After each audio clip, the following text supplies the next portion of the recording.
Mapagpalang araw Pilipinas at sa buong mundo, kayo'y nakatutok sa Radyo Totoo Express Balita. Bilang nag-aatid ng mga sariwang balita, walang kinikilingan, tanging katotohanan.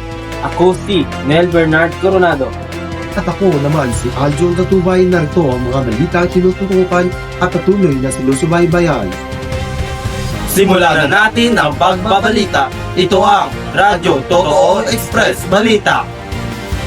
Unang balita, Roa City itinilaga bilang most livable city sa bansa. Live mula sa Roa City, si Adrian Umbin. Magandang umaga. Hatid ko ngayon ang balita na siguradong magpapasaya sa mga taga-Visayas. Roa City, muling itinilaga ng most livable city sa ating bansa. Ano kaya ang sekreto ng Rojas? Hindi lang ito tungkol sa mga magagandang tanawin. Ang titulong ito ay patunay sa ating kaayusan, kalinisan at kapayapaan. Dito, mababa ang crime rate at maayos ang paghahatid ng serbisyo.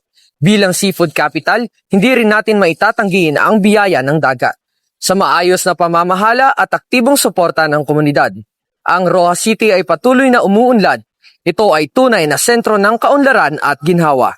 Kaya para sa mga naghahanap ng tahimik at masiglang komunidad, tandaan, Rojas City, dito masarap mabuhay.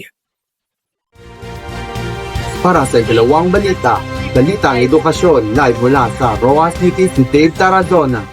Dito tayo ngayon sa Plantanan para mag-interview ng isang estudyante tungkol sa kanyang study habits at pag-manage ng time.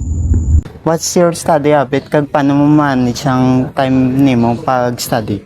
Ang ako yung study habits, like gabi kung may klase ko everyday o kung aga, nga proper ko nga gaobra ko sang scheduling. Kaya once nga wala ka scheduling, mabudlay mo sa sa imo nga i-manage mo balay mo nga schedule. Kag ang akong ginaobra nga makaano sa kon nga time management gid.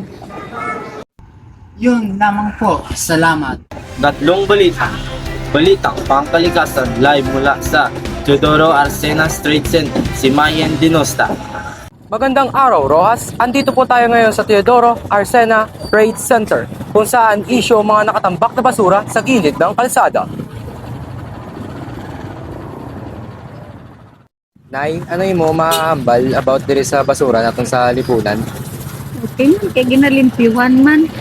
So, hindi man siya nakaka-disturbo sa inyo or nakaka-apekto sa inyong health bala? Hindi man, kaya magkahaboy dira, ginakuhan sa truck, ginakarga sa truck, pagkatapos ginakuda tayo. Okay. Huwag man na ginatinir. Pagka sa basura mo sa tapos sa Sa landfill o sa ako dahil na tayo na lugar na haboyan. Aga hapon na ang basura diri. Wala na dira ginatinir.